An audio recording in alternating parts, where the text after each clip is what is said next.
क्या आपने कभी सोचा है कि अगर आपकी मंथली सैलरी मात्र 15,000 रुपए भी है तो आप इस सैलरी के दम पर करोड़ों की वेल्थ बना सकते हो। आई एम श्योर सोचा तो होगा, बट जैसे इतनी कम सैलरी की जब बात होती है तो हमें पता है कि 15,000 में घर नहीं चलता, इन्वेस्टिंग करके करोड़ों तो क्या खाक बनेंगे। वेल, आप गलत थे। तो आज आपके सारे भ्रम टूटने वाले हैं, क्योंकि आज के इस वीडियो में हम देखेंगे कि कैसे एक मिडिल क्लास इंसान केवल 15,000 की सैलरी से भी इन्वेस्टिंग करके करोड़ों की वेल्थ बना सकता है। और साथ ही साथ मैं आपको 3 अलग अलग डिफरेंट ऑप्शन भी बताऊंगा, जिनकी मदद से आप जानोगे कि कौन सा ऑप्शन आपके लिए सबसे बेस्ट रहेगा। अब इस वीडियो में हम सारी जरूरी कैलकुलेशंस और एग्जांपल के जरिए ये देखेंगे कि कैसे आप 15 से 20,000 में भी आज की डेट में फाइनेंशियली फ्री होने का सपना देख सकते हो। तो चलो मान लेते हैं आप अपनी एजुकेशन खत्म करके एक नॉर्मल कॉर्पोरेट वर्ल्ड में एंटर कर चुके हो, और क्योंकि आपने जस्ट शुरुआत ही करी है तो आपकी बेसिक सैलरी 15,000 रुपए के आसपास है। और अब आप चाहते हो कि आप इस 15,000 की सैलरी में से कुछ थोड़ा बहुत सेव या इन्वेस्ट करना शुरू करो। बट इन्वेस्टमेंट के ऑप्शन बताने से पहले मैं आपको एक जरूरी सूचना देना चाहूंगा। देखो, ऐसा नहीं है कि आपकी 15,000 की सैलरी में आप कभी अमीर नहीं बन पाओगे, बट बात यह है कि एक प्रैक्टिकल वर्ल्ड है और इस दुनिया में अगर आपको सर्वाइव करना है तो आपको अपनी अर्निंग से अपनी इनकम बढ़ानी ही पड़ेगी। इसलिए मैं आपको सजेस्ट करूंगा कि जैसे ही आपकी जॉब लगे या आपके पास कोई अर्निंग सोर्स आए तो उसमें से कम 2,000 रुपए अलग रखो और उस 2,000 को यूज करो अपनी स्किल को सीखने में। 3 महीना 4 महीना लगाकर अपने ऊपर काम करो और अपनी जॉब वाली मेन इनकम के साथ कुछ एक्स्ट्रा कमाना भी शुरू करो। और आज की डेट में सबसे अच्छी चीज ये है कि आपको कुछ नया सीखने के लिए घर से निकलने की जरूरत नहीं है। आप अपना एक्स्ट्रा टाइम में कोर्सेज कर सकते हो, शॉर्ट टर्म स्किल्स सीख कर किसी के लिए काम कर सकते हो। एग्जांपल के लिए फ्रीलांसिंग। अगर आप कंटेंट राइटिंग या वीडियो एडिटिंग से रिलेटेड कोई स्किल सीखना चाहते हैं, उसके लिए आप 2-3 महीने का शॉर्ट टर्म कोर्स करके प्रोजेक्ट बनाकर एक पोर्टफोलियो बिल्ड कर सकते हो और फिर आप ऑफिस के बाद 2-3 घंटे एक्स्ट्रा काम करके कुछ एक्स्ट्रा पैसा भी कमा सकते हो। तो अगर आपको एक अच्छी खासी वेल्थ बिल्ड करनी है तो कम से कम अपने आप को 3 महीने दो और उसमें अपनी सैलरी इनकम के साथ साथ एक एक्स्ट्रा इनकम सोर्स को भी बिल्ड करो और 15,000 को 20,000 या फिर 25,000 बनाने पे फोकस करो। देखो, ऐसा नहीं है कि मैं आपको 15,000 की इन्वेस्टिंग ऑप्शन नहीं बताने वाला, बिल्कुल बताऊंगा, पर मैं उन लोगों में से नहीं हूँ जो आपको 15,000 में इन्वेस्ट करके सिखा दे और फिर पता चले कि महीने के अंत में आपके पास कुछ बचा ही नहीं है और घर चलाने के लिए भी उधार लेना पड़े। तो चलिए सबसे पहले देखते हैं कि 15,000 की सैलरी को इन्वेस्ट करने के लिए आपको क्या क्या करना होगा। The 50-30-20 rule. ये रूल कहता है कि आपको अपनी टोटल इनकम का 50%, यानी कि मान के चलते हैं कि आपकी सैलरी अगर 15,000 रुपए है तो 7,500 रुपए आपको अपनी बेसिक नीड्स के लिए जैसे रेंट, वाटर, इलेक्ट्रिसिटी के लिए रखना है। फिर अगला 30% यानी कि 4,500 रुपए आपको यूज करना है अपनी वांट्स के लिए। इसमें आप बाहर आना जाना, खाना पीना, शौक और ख्वाहिशें आ जाएंगी। और 20% यानी कि 3,000 रुपए आपको बिल्कुल चुपचाप से यूज करना है इन्वेस्टमेंट के लिए। अब इन्वेस्टमेंट करे तो कहाँ करे? देखो, कहाँ इन्वेस्ट करना है इसके लिए आपको ये पता होना चाहिए कि आपके पास ऑप्शन क्या क्या अवेलेबल है। अगर मेरा पर्सनल सजेशन मानो तो आपको अपने अर्ली करियर में इन 5 इन्वेस्टमेंट ऑप्शन के अलावा कहीं और देखना भी नहीं चाहिए। इसमें आप देख सकते हो कि FD, जिसमें 6% तक का रिटर्न मिल जाता है। फिर इसके बाद आता है गोल्ड,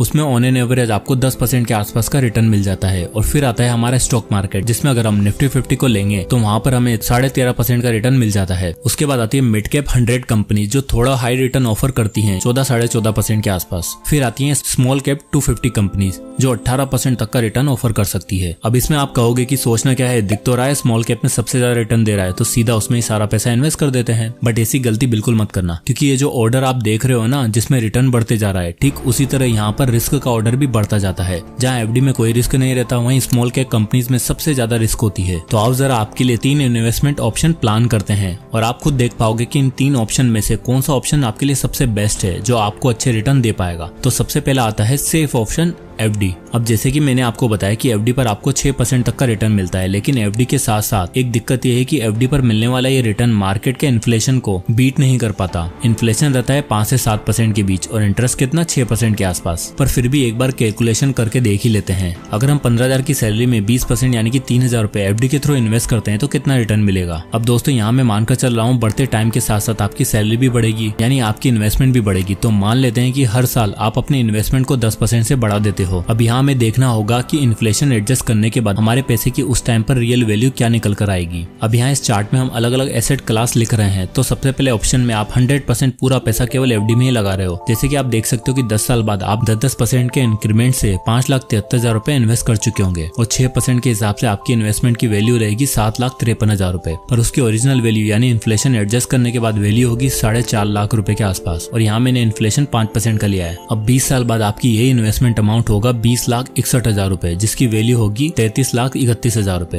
पर उसका एक्चुअल प्राइस होगा 11,94,000 रुपए। यानी आप देख सकते हो कि इन्फ्लेशन की वजह से आपकी जो पैसों की वैल्यू है वो कम होती जा रही है और आपको मिलने वाला रिटर्न उसको बीट भी नहीं कर पा रहा। कोई नहीं, चलो 25 साल बाद डेटा देख लेते हैं। अब 25 साल बाद आपकी इन्वेस्टमेंट हो चुकी होगी लगभग 62 लाख रुपए के आसपास, और आप देख सकते हो कि इन्फ्लेशन एडजस्ट करने के बाद आपके उन 62 लाख रुपए की वैल्यू 1/3 यानी कि 17 से 18 लाख रुपए रह जाएगी। अब फाइनली 30 साल बाद आप देख सकते हो कि आप टोटल 59 लाख रुपए के आसपास इन्वेस्ट कर चुके होंगे और उसकी वैल्यू हो जाएगी 1,11,00,000 रुपए, पर एक्चुअल वैल्यू होगी 23 से 24 लाख रुपए। और 35 साल बाद भी आप देख सकते हो कि इन्फ्लेशन को एडजस्ट करने के बाद आप केवल 32 से 33 लाख रुपए ही कमा पाओगे। देखो, एफडी में इन्वेस्ट करना एक सेफ ऑप्शन है क्योंकि यहाँ पर आपको मार्केट में होने वाला उतार चढ़ाव से कोई फर्क नहीं पड़ता, पर इन्वेस्टमेंट का एक गोल्डन रूल है कि lower the risk lower the return, और 15,000 कमाने वाला इंसान ये कभी नहीं चाहेगा कि इतना इन्वेस्ट करने के बावजूद उसे कुछ न मिले। इसलिए चलते हैं दूसरे ऑप्शन पर, मीडियम रिस्क ऑप्शन। अब एफडी तो हमारी इन्फ्लेशन को बीट नहीं कर पाए, तो चलो चलते हैं अगले ऑप्शन की तरफ, यानी स्टॉक मार्केट की तरफ। अब स्टॉक मार्केट में आपको स्टॉक्स में इन्वेस्ट करने के लिए नहीं कहूंगा क्योंकि स्टॉक में इन्वेस्टमेंट के लिए आपको काफी टाइम, रिसर्च और कैपिटल चाहिए, जो किसी भी जॉब करते हुए नॉर्मल इंसान के लिए पॉसिबल नहीं है। इसलिए आप इन्वेस्ट कर सकते हो फंड्स में। अब फंड्स में भी हमारे पास ऑप्शन है निफ्टी 50 इंडेक्स फंड, जिसमें देश की टॉप 50 कंपनी आती है और ऑन एन एवरेज यहाँ पर आपको 13.5% का रिटर्न मिल जाता है। और फिर आती है नेक्स्ट 100 मिड कैप कंपनी जो एक स्टेबल ग्रोथ के साथ आगे बढ़ रही है। अब क्योंकि ये ग्रोइंग कंपनीज है तो इसमें 14 से 15% का रिटर्न आप एक्सपेक्ट कर सकते हो। और एटलास आती है 250 स्मॉल कंपनीज जो अपनी एक्सट्रीम ग्रोइंग फेज पर है, और क्योंकि ये कंपनीज न्यू होती हैं तो इसमें ग्रोथ अपॉर्चुनिटी भी ज्यादा होती है और इसमें सबसे ज्यादा रिटर्न 18% तक का रिटर्न भी आपको देखने को मिल सकता है। अब अगर हम बात कर रहे हैं मीडियम रिस्क ऑप्शन की, तो भाई मैं अपना सारा पैसा स्मॉल कैप कंपनीज में कभी नहीं डालना चाहूंगा, बल्कि एक स्ट्रेटेजी से इन तीनों टाइप के फंड में इन्वेस्ट करूंगा। आप देख सकते हो कि आप अपने 3,000 रुपए को 70-20-10 के रेशो में इन तीनों टाइप के फंड में इन्वेस्ट कर सकते हो, जिसमें निफ्टी 50 में आपने डाला 2,100, मिड कैप में डाला 600 रुपए और स्मॉल कैप में डाला 300 रुपए। अब इससे हुआ क्या कि आपका जो एवरेज रिटर्न है वो हो गया 14% का। तो आइए इस रेट ऑफ रिटर्न के हिसाब से आपकी फ्यूचर वैल्यू कितनी होती है इन्फ्लेशन के साथ। तो 10 साल में आप देख सकते हो कि आपकी इन्वेस्टमेंट 11,31,000 रुपए हो चुकी है और इन्फ्लेशन को एडजस्ट करने के बाद आपको मिलेंगे 6,77,000 रुपए। 20 साल बाद आप टोटल इन्वेस्ट कर चुके होंगे 20,62,000 रुपए और 14% के रिटर्न से फ्यूचर वैल्यू होगी लगभग 75 लाख रुपए और उसकी असली वैल्यू आफ्टर इन्फ्लेशन होगी 27 लाख रुपए। अगर आप यही पैटर्न 25 साल तक फॉलो करते हो तो आपको मात्र 35 लाख की इन्वेस्टमेंट पर ही मिलेंगे 1,70,00,000 रुपए। देखो, एफडी में तो 1,30,00,000 साल के बाद मिले, लेकिन यहाँ 25 साल में ही आपने 1,70,00,000 की वेल्थ बना ली है। अगर आप यही चीज 30 सालों तक कंटिन्यू रखते हो तो आपकी इन्वेस्टमेंट 3,82,00,000 तक पहुंच जाएगी, जिसमें आपका एक्चुअल अमाउंट होगा 82 लाख रुपए और इन्फ्लेशन को एडजस्ट करने के बाद आप फाइनली 35 साल बाद जब आप 97 लाख रुपए इन्वेस्ट कर चुके होंगे तो आपकी फ्यूचर वैल्यू होगी 8,25,00,000 रुपए। उस पर मिलने वाला एक्चुअल अमाउंट इन्फ्लेशन काट के भी होगा 1,30,00,000 रुपए। अब इन दोनों ही ऑप्शन में आपने एक चीज नोटिस करी होगी, जब हम एफडी में इन्वेस्ट कर रहे थे तब हमें मिलने वाला जो एक्चुअल प्राइस था हमारे इन्वेस्टमेंट अमाउंट से भी काफी कम था, यानी 30 साल तक हमने इन्वेस्ट किया था 60 लाख रुपए और एक्चुअल अमाउंट मिला 24 लाख रुपए। पर ऑप्शन 2 में यानी मीडियम रिस्क ऑप्शन में हमें हर बार अपनी इन्वेस्टमेंट से ज्यादा अमाउंट मिला, 20 का 27, 37 का 47 और 60 का 80। अब ऐसा इसलिए क्योंकि एफडी वाले ऑप्शन हमारी 5% वाले इन्फ्लेशन को बीट नहीं कर पा रहा था, उल्टा हमारी वेल्थ को डीवैल्यू करता चला जा रहा था। तो भैया जो लोग सोच के बैठे हैं कि सेविंग अकाउंट और एफडी हमारे लिए सबसे बड़ी और सही इन्वेस्टमेंट है, तो देख लो आपका पैसे के साथ क्या हो सकता है।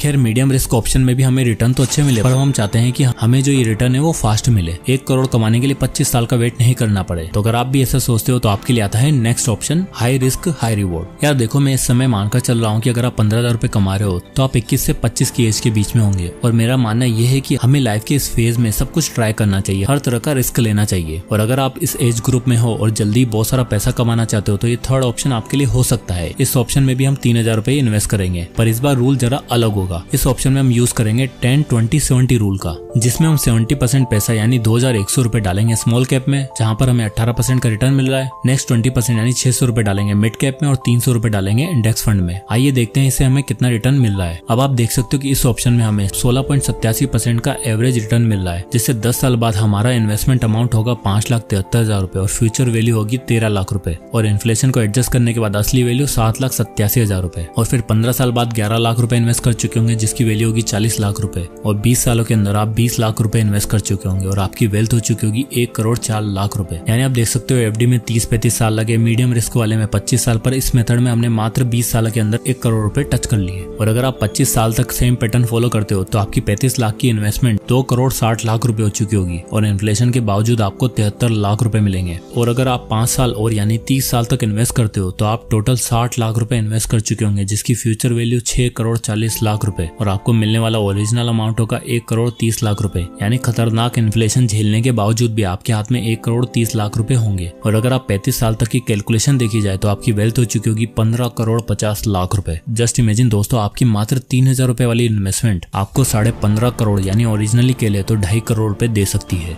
तो दोस्तों, आपने देखा कि भले ही आपने 10,000 रुपए कमाए, 15,000 रुपए कमाए या 50,000 रुपए, अगर आप एक सिस्टम फॉलो करते हो और अपनी इन्वेस्टमेंट के लिए सही तरीका यूज करते हो तो आप मात्र 20 सालों के अंदर 15,000 की सैलरी से भी 1 करोड़ बना सकते हो। अब आप में से बहुत लोग कहेंगे कि ये सब बेकार है, एक्सेल शीट पे तो सब आसान है, असली लाइफ में ये पॉसिबल ही नहीं है। तो मैं कहना चाहूंगा कि आपका सोचना बिल्कुल गलत है। हाँ, फ्यूचर में ये जरूर हो सकता है कि इंटरेस्ट रेट ऊपर नीचे हो जाए, महंगाई बढ़ जाए, सिचुएशन वैसी ना रहे जैसे हमारे देश की आज है, पर कंपाउंडिंग एक ऐसा यंत्र है जो अगर एक बार आपका मित्र बन गया तो भले ही सिचुएशन कैसी भी हो, ये आपको अमीर बनाकर ही छोड़ेगा। और मैंने ये जितनी भी कैलकुलेशन आपको दिखाई है उन सब में कंपाउंडिंग का यूज किया गया है। मानो या ना मानो, अगर आप इसी तरह से इन्वेस्ट करते हो, भले ही SIP करो या लमसम करो या कुछ भी करो, लेकिन अगर आप एक प्रोसेस के साथ इन्वेस्ट करते हो तो भाई सच्ची बोल रहा हूँ, आपकी सैलरी मैटर नहीं करती। लेकिन अगर आप एक प्रोसेस के साथ इन्वेस्ट करते हो तो आपको आने वाले सालों में अमीर बनने से कोई भी नहीं रोक पाएगा। तो दोस्तों, आई होप कि ये वीडियो आपको पसंद आया होगा। और आपकी सैलरी कितनी और आप उसमें से कितना पैसा इन्वेस्ट करते हो ये कमेंट करके जरूर बताएं। वीडियो पसंद आया हो तो लाइक करो, ज्यादा से लोगों तक शेयर करें। मिलते हैं नेक्स्ट वीडियो में, तब तक के लिए जय हिंद।